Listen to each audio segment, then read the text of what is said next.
Welcome back to the channel, and in this video we're going to be taking a look at doing some planes here in Inventor. So this is one of the things, I think I may have covered this on one or two videos, and it may have been a long time ago, but I think it's a good time to revisit it.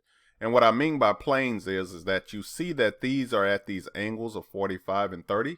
So in this video I'm going to show you how to create this shape using Inventor, and also we're going to have to do some plane creations. So let's go ahead and jump over to Inventor and get started.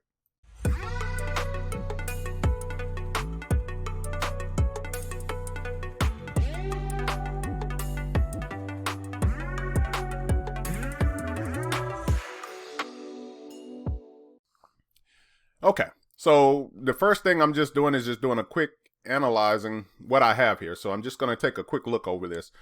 When we get to doing the drafting portion of this, and I think I am going to attempt to do some drafting in this video, you see that we do have some projected views here to show the true view of these circles here, right? And that's the only reason that these projected views are here, so we can get a true dimension onto this. You can see from the top and the right side view here that these are going to actually create ellipses. So if we were doing this in 2D AutoCAD, yeah, we would have to use the ellipse function of this. And this might be a good video to, I'm going to make a note to myself, is to come back and revisit this later using AutoCAD 2D. And I'll warn you, if I do make that video, it's going to be a super long one. But as far as this one, we just got to remember that we're going to have to make these projected views. And I'll have to show you how to do that using Inventor. I don't know if I'm going to go into the full detailing and dimensioning of this, but we are going to create the 3D solid. Okay, so the first assumption is that we're going to assume these are millimeters. So I'm just going to jump up to the new icon. I think last time I may have selected this button here. It's the exact same thing as selecting here. So I'll click here. I switch over to metric. And then we're going to jump to standard millimeter IPT, right? So I'll double click here and give it a little bit to load the Inventor stuff. Just while it's doing this, I want to remind you that, yeah, if you like this content, if you don't mind, just go ahead and hit the like or leave me a comment below. And if you do like or you want to have some more of these videos, I do appreciate that you're hitting the subscribe button. All right, so it's already loaded and ready for us to go. Let's go ahead and create the first basic shape that we're going to need, right? So anytime you're creating 3D models, you always have to try to figure out what shapes am I going to need. And the way I like to do it is a lot different from some people. Some people just kind of stack things on. Me, I like to create shapes first. Let's jump back over to the drawing real quick and I'll show you what I mean by creating some shapes. And if you refer to the AutoCAD 2D video, and I will remember to link that, or sorry, the 3D video, these shapes here, you can see that I do have an L shape that's going around here. So that's going to be one of the first things I'm going to create. Now, unlike AutoCAD, we can't, build these and then assemble them all together. We have to place them on top. So always remember, start off with your main base point if you can, if possible. These rest of these shapes I have to put on, like in the front of this thing, you see that I have, and it's called a box, but it's just a rectangle here. And then I have these two shapes that are sitting on top of here, right?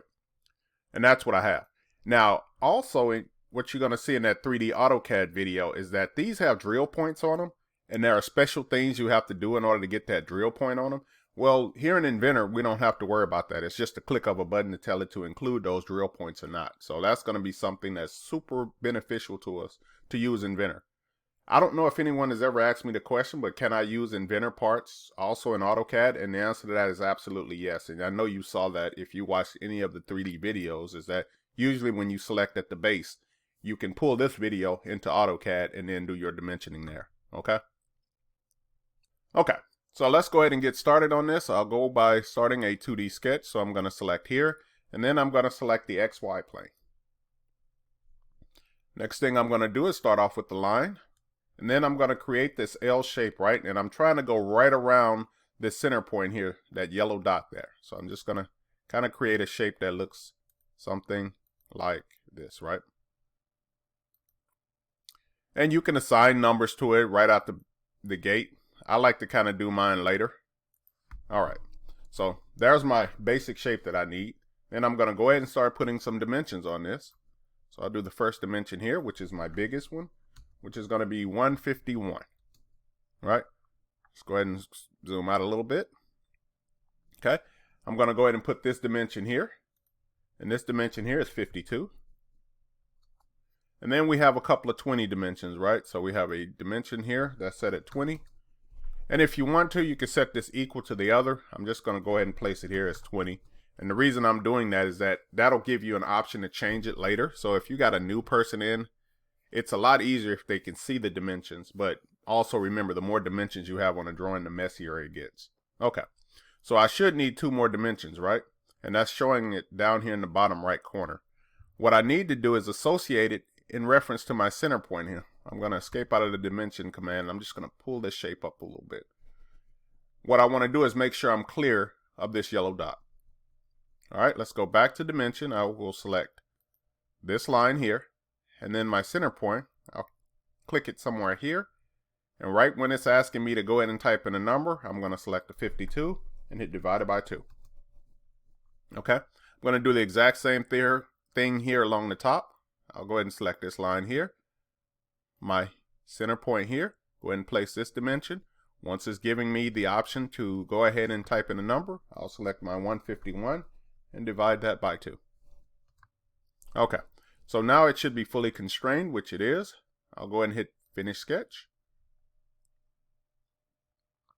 All right, and the reason why I chose that front plane, if you remember back to the drawing, you've seen the isometric up in the top right corner. It showed the front of it being this way. Okay, let's go ahead and extrude this shape.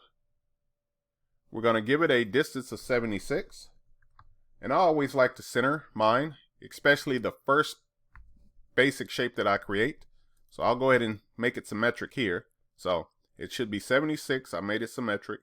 Go ahead and hit the OK button. All right. So everything at this point should be, good to go. It's really simple to do. I'm going to go ahead and make my first angled plane. Excuse me for that. So I'm going to make my first angled plane, right? Here underneath the plane option, you will see if you select the drop down, you got multiple objects to make your planes. Now, if you just leave it on the top one, this incorporates pretty much most of these. But if there's something, special that you want to do, by all means do it. The one that we're going to be doing is going to be this one. But I don't have to actually select this one. It's also incorporated in this general command here. So if I select the one at the top, and then I select either this face or this face. Now I want you to remember that because that's where that angle is going to pull from. So it depends on which face you select. So if I select this face, and then I select this line here, so that edge, you're going to see that it's going to pull that dimension from this edge, from this face. Let me go ahead and cancel this. And if I go back to this command and I select the top one, and then I select that edge, it's going to pull from that top edge. Now, you have an arrow here, and you can use that arrow to kind of rotate this around however you see fit, right? So now you see that it's pulling from this edge, going up this way. It's giving me a -50 value, right? So I have to also keep that negative in front of it. So I'm just going to type in -45. And now I've created a work plane there. So now on this plane, I can go ahead and create what I need to create in order to create that shape there.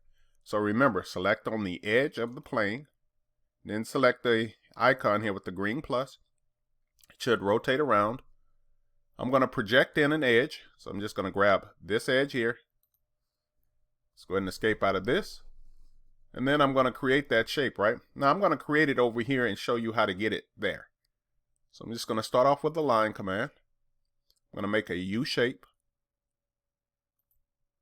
And let's see. Perfect.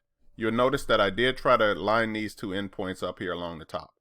Next thing I'm going to do is I'm going to go ahead and tell it how wide this is. Now remember, it doesn't give us the distance that this is. It gives a radius of what that circle is. But the distance that goes across here should be 2 times that radius, right? So if the radius of that circle that's in the middle is 22, that distance going across the bottom should be 44. Okay, so I have it that's set to 44. Let's go ahead and put an arc here along the top. We have a few different arc options we can use. I'm just going to use a 3-point arc. So I'm going to select 3-point arc, select this endpoint here, this endpoint, and then I'm going to come up and you should get 2 tangent marks on the side. All right. Next, I need to set the height of that. Let's go back to a dimension. Let's go to this center point here, down to this edge, and tell it that it needs to be set at 30. Okay. Now you'll notice that it says I need 2 more dimensions, right? So always in reference to this center point. But I'm going to take care of that in one shot, right? So what I'm going to do is use a coincidence. I'm going to go find the midpoint here. Click on that one and go find the midpoint here. And click on that one. And that should take care of both of those in one shot, right? This bottom line here, go ahead and select that. And then make it construction. All right, everything should be done. I'm going to omit putting the circle here in the middle because we don't need that. We have the whole command to take care of that for us. Let's go ahead and use the finish sketch. Just going to zoom in a little bit to this. What I want to do is extrude this now, right? So it should automatically pick that up. So when I go to extrude, it's going to pick up the profile that I need. Let's move this to the side. And then I have to tell it, a little bit more information.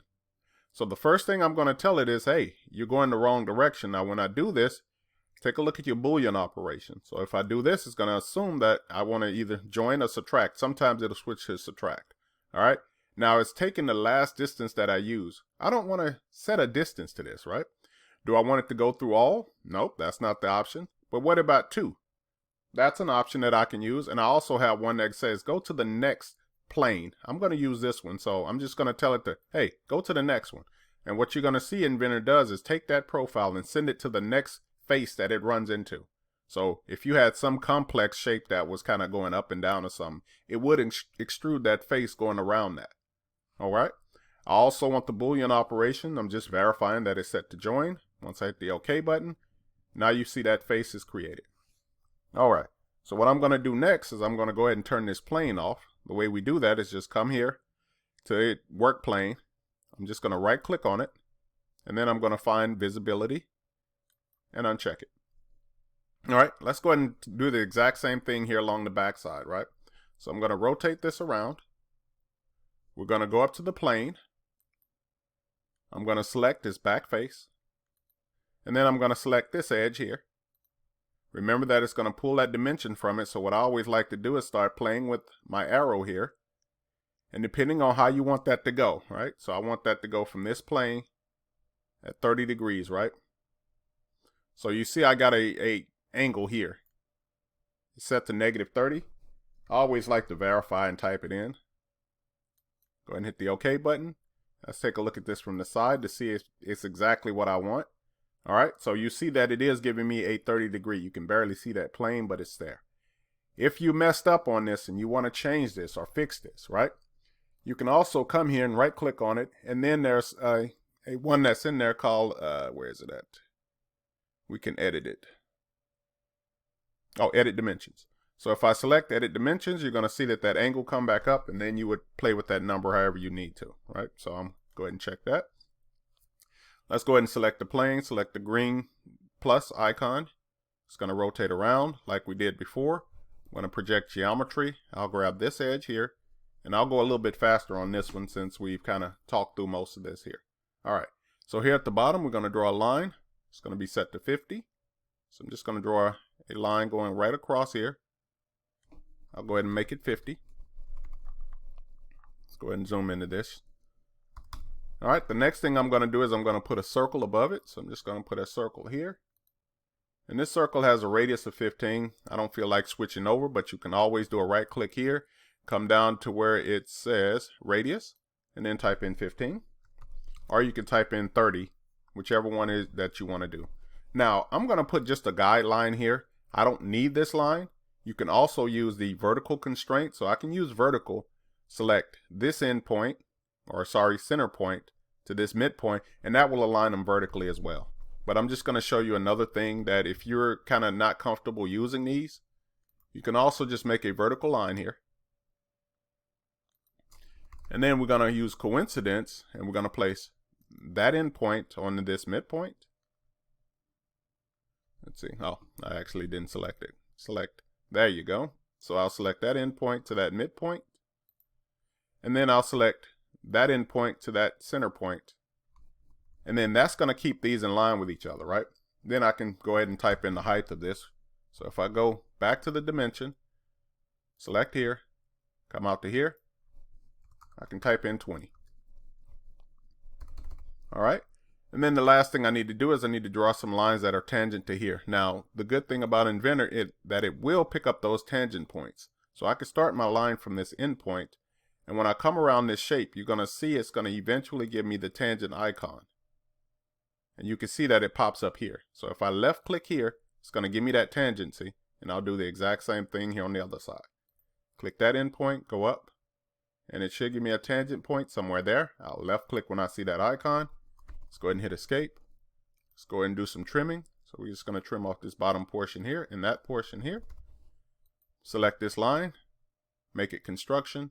And then if I look down here at the bottom, it says I need 2 more dimensions needed, right? So what I need to do is, like I did in the other example, is that I simply used a coincidence. I grabbed that endpoint or midpoint, and then I went to that midpoint. Okay. From here, let's escape out of that. Select this line here and make it construction. Everything should be good to go. I see that it is fully constrained. Let's go ahead and hit the finish sketch icon. Go ahead and extrude. Exact same principle applies here. So the profile is already selected. I'm just going to tell it to go to next. It automatically rotates around and it goes right to the view that I want it, or to the face that I want it. Go ahead and hit the OK button. And once again, I'm going to go ahead and turn off this work plane. So I'm just going to select it, do a right click on it, and go to visibility, uncheck it. All right, let's click on the front view and then rotate it around to the isometric. Let's go ahead and put this kind of bold face that's extending out here. So what I'm going to do here is that I'm going to select this face, select the icon with the green plus. This should be really nice and easy for us. I'll just go ahead and project in this top edge here and this edge. Let's go ahead and create a rectangle.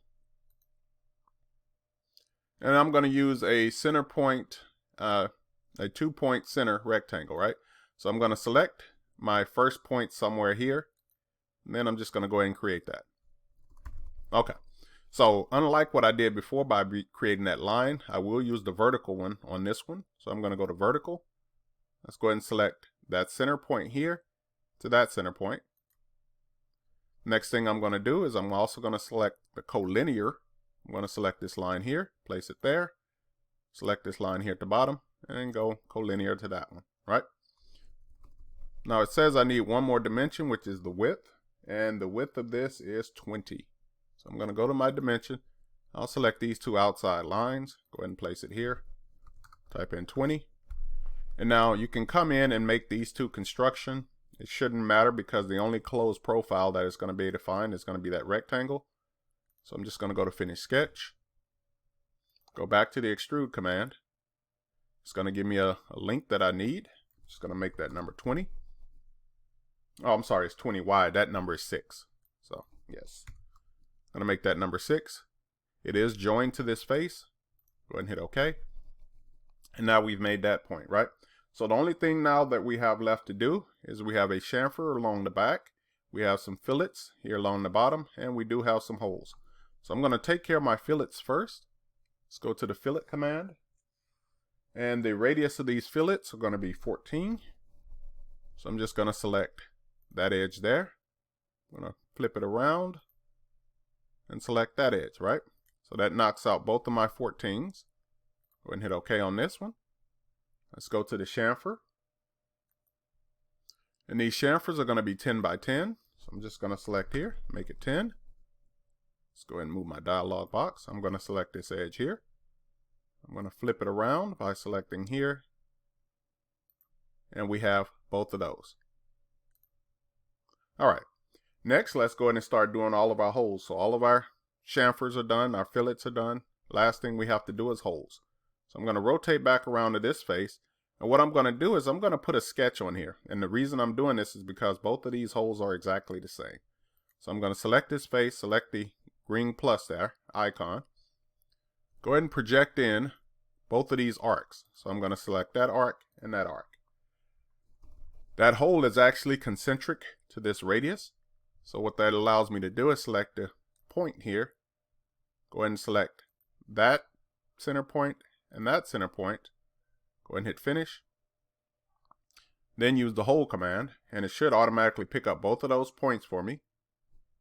I just need to give it the diameter of that. And the diameter is going to be, what, 12?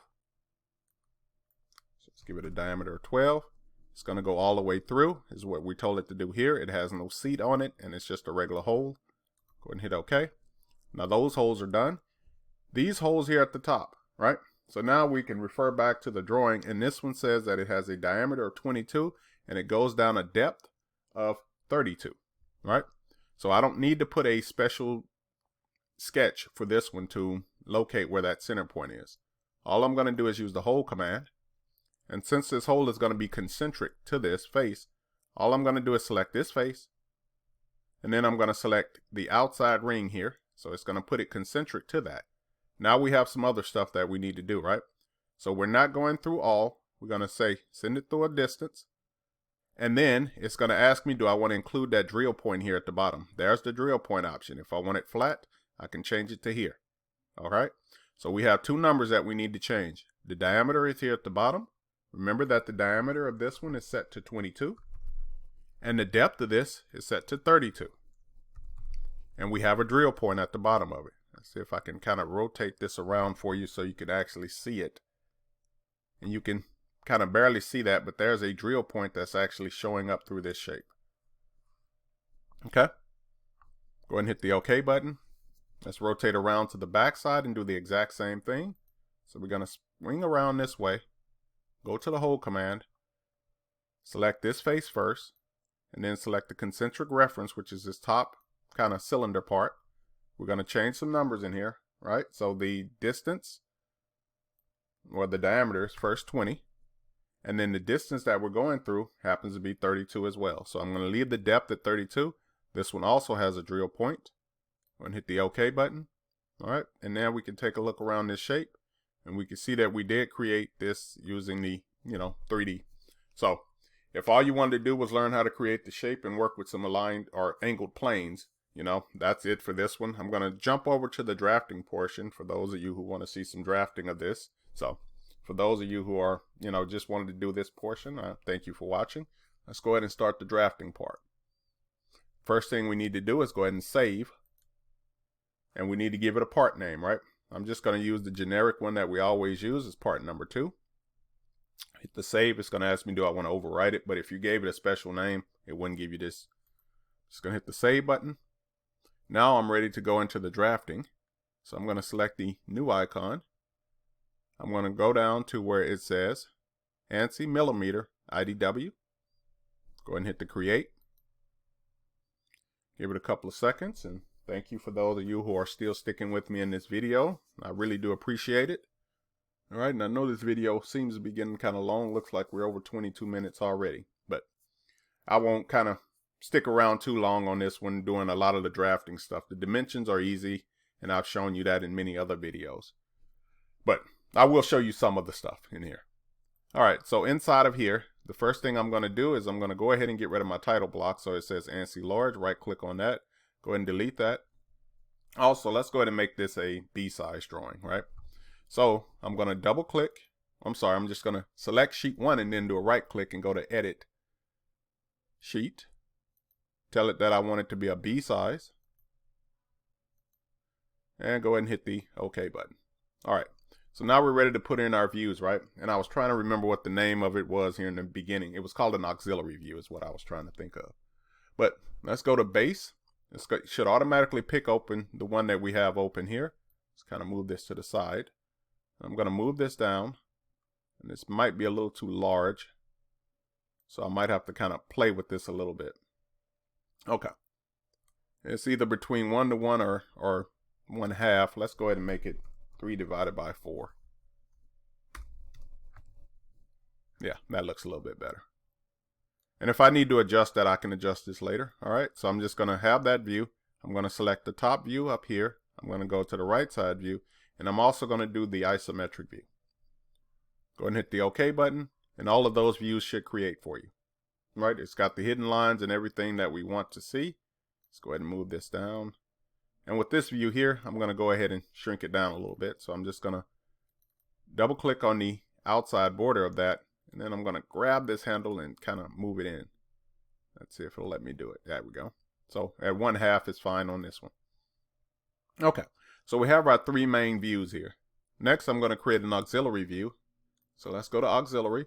And now it should be asking me, hey, select a view. And you can see down here at the bottom left is where the command line is. So I'll select here. And now it's saying, give me a linear edge, right? What's going to be your linear edge that you're going to use? I'm just going to select that linear edge there. It's going to calculate it, and it should go ahead and create that view for me here. And then I'm going to do the exact same thing here again. So I'm going to go to auxiliary view. I'm going to select this view, and then I'm going to select that linear edge, and then I'll place that view here. All right. So real nice and real simple for you. I can go ahead and double click on this view, and you see I got all these hidden lines and all that stuff in there that we really don't need to show. So let's see. In here, I should be able to take away it from pulling from this one, and then I just want to tell it that, hey, go ahead and make this without the hidden lines. And then once I hit OK on that, it's going to send those all away. I'll do the exact same thing on this view here. So double click on the view edge, uncheck it here, basically saying, hey, copy what you got from the source, and then get rid of those hidden lines as well. All right, because all we really want to see is just the portion of it, and we don't need all those hidden lines. We're just going to have to dimension just this portion here. All right. Okay. Dimensions and things of that nature should be pretty much straightforward.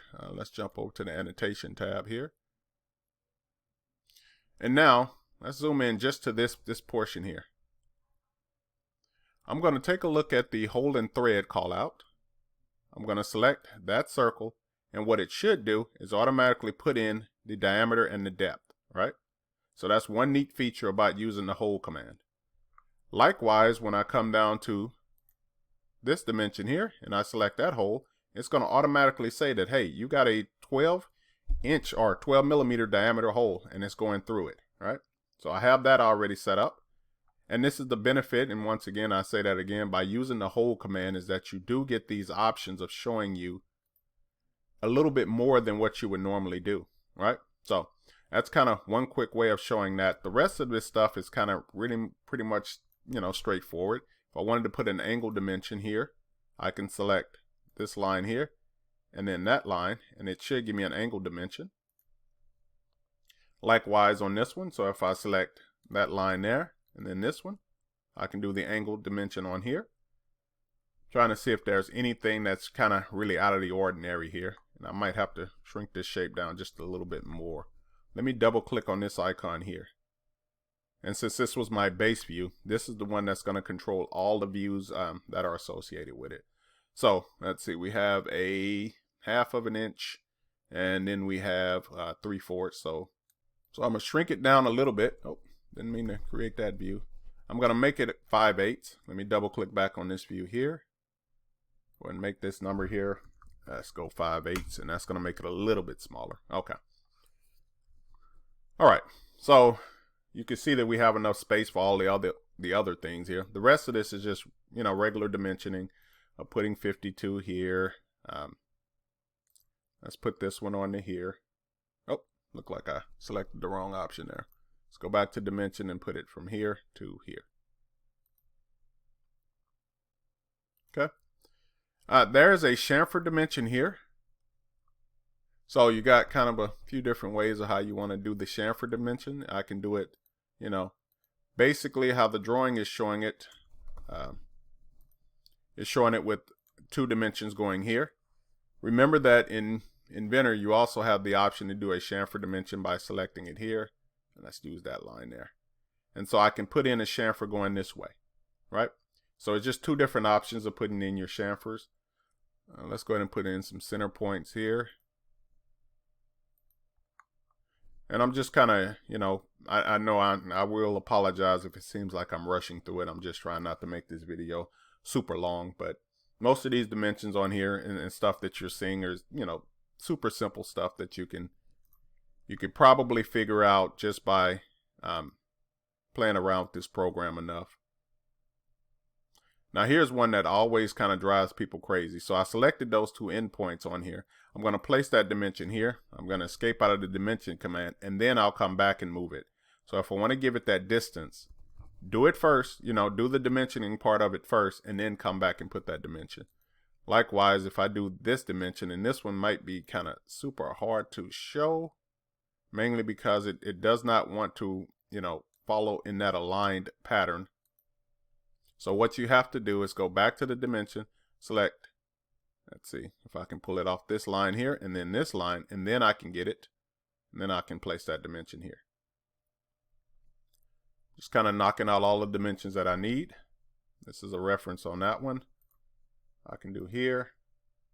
Let's do a dimension from that line here to that line. Let's go ahead and place that here. Put a radius dimension on here, and all of these can be on 2 places. Once again, remember that if you're seeing that every time you create a dimension that all of these keep coming up, if I double click on one of these dimensions and I put a check here and then I hit OK, and the reason why I don't do this, because usually when I do my dimensions, I like to, knock them out in rapid fire. If I go dimension now and I put a dimension from, let's go here to here, and I go to place that dimension, it's going to always bring up this dialog box. I don't necessarily like that to happen, so I usually uncheck this box here. All right, let's go ahead and finish out these dimensions. So I have a dimension here. This is just showing that this is centered. Okay. All right, so these are kind of basically all of my dimensions, and you know that we can clean this up just by going to the style of this, right? So all of these are created. You would have to come to the manage, hit the style editor. Once again, depending on how fast your computer is or how slow it is, this might take, it shouldn't take more than a minute to load this up. But in my case, it usually takes me about 15-20 minutes. So, and once again, let's see, this video is 31 minutes. I'm trying to cut it as short as I can. Looks like I'm going to try to cut it off right around 35 minutes here. But once this dialog box do appear, I'm just going to go ahead and switch all of my text to how I like it to typically show up. Let's see, it should be done any second now. Okay, once it showed up, I don't want to display the trailing zero, so I'll get rid of that. I'm going to switch over to the display tab, and let's see, nope, it's going to be underneath the text tab. And then here, I'm going to tell it that all of my vertical dimensions need to be this way, and all of my angle ones, I want those to be horizontal as well, right? So the 2 things I did is I took off the trailing zeros, and I made sure that all of my dimensions are going to stay horizontal. Hit the save button and close on this, and it should automatically update all of these, right? So perfect, easy, straightforward. It's just depending on how you want your dimensions to look. So I gave you many options in this video of how you can do that, right? So if you stuck with me this long, I really do appreciate it. Thank you for watching. Hopefully you gained some valuable experience in this. And hopefully it kind of showed you how to do some aligned dimensions. I don't think we did that too much. And we also covered some angled planes here, which is always good to know. So thank you for watching. And until the next video, you guys, and leave me a like, comment, give me something to, if you like seeing videos along this nature, leave me a comment down below. All right. So thank you for watching.